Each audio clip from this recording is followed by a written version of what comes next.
आरव और अनिका ने जैसे ही नए मार्ग की ओर कदम बढ़ाया, उनके सामने एक और चुनौती खड़ी हो गई। ये मार्ग कुछ अलग ही था।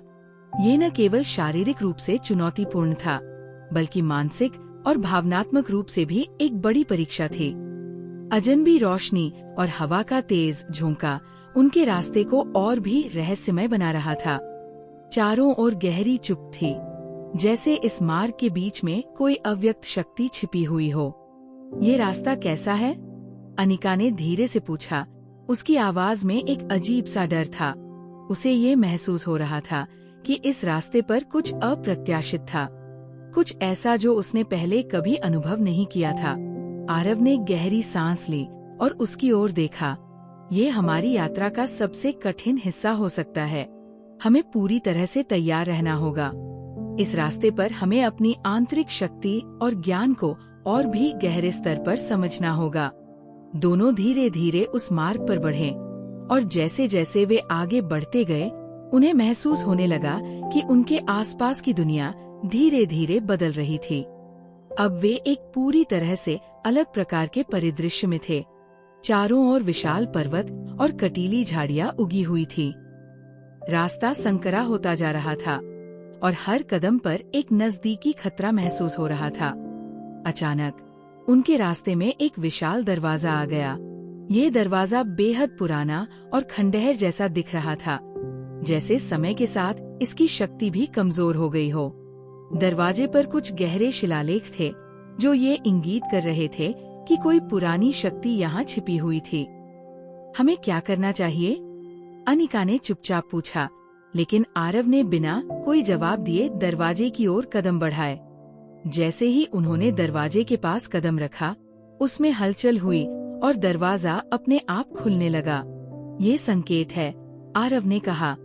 हमारा उद्देश्य इस दरवाजे के पार जाना है, लेकिन हमें ये समझना होगा कि यहाँ हर कदम पर चुनौतियाँ आ सकती है। अंदर कदम रखते ही दोनों ने देखा कि पूरा माहौल बदल चुका था। अब वे एक विशाल कक्ष में थे, जिसमें किसी अज्ञात शक्ति का आभास था। चारों ओर विशाल शिलालेख और उभरे हुए चित्र थे, जो एक प्राचीन समय के युद्धों को दर्शा रहे थे। कमरे के बीचों बीच एक बड़ा सा पत्थर रखा था और उस पर उभरा हुआ एक मंत्र था। ये कुछ अजीब सा लग रहा है, अनिका ने कहा, और उसकी आवाज में संकोच था। क्या यह कुछ ऐसा है जो हमें इसे पूरा करना होगा? आरव ने उस पत्थर को ध्यान से देखा और फिर नजरें घुमाई। ये हमसे कुछ मांग रहा है, उसने कहा। हमें इस स्थान की गहरी समझ और शक्ति का सामना करना होगा। ये हमारी आंतरिक शक्ति की परीक्षा है। जैसे ही दोनों ने उस पत्थर को छुआ, अचानक एक तेज झंकार सुनाई दी। कमरे की दीवारें हिलने लगीं और पत्थर के पास एक रहस्यमय ऊर्जा का विस्फोट हुआ। दोनों ने एक साथ आंखें मिची और खुद को संभाला।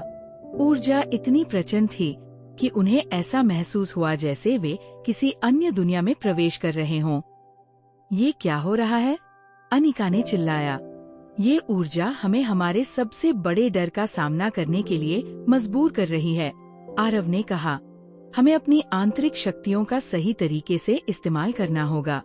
अब उन्हें एहसास हुआ कि यह एक मानसिक चुनौती थी।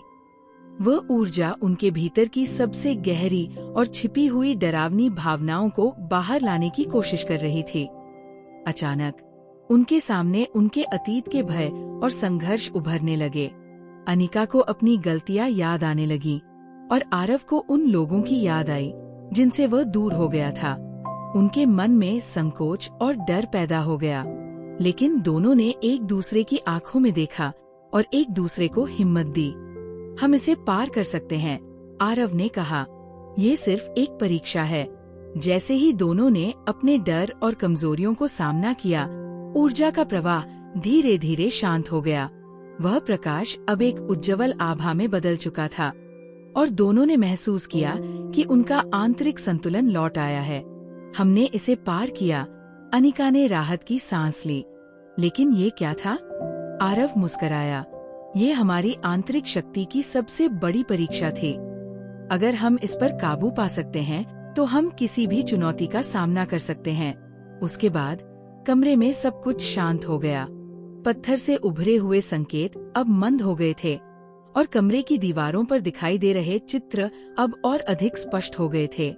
दोनों ने महसूस किया कि ये रास्ता अब कुछ और अधिक स्पष्ट हो चुका था और वे अपने लक्ष्य के करीब पहुंच रहे थे। हम आगे बढ़ सकते हैं, आरव ने कहा, और दोनों ने अगले चरण की ओर कदम बढ़ाया। अगले एपिसोड में क्या आरव और अनिका अब अपनी यात्रा के अंतिम पड़ाव की ओर बढ़ेंगे?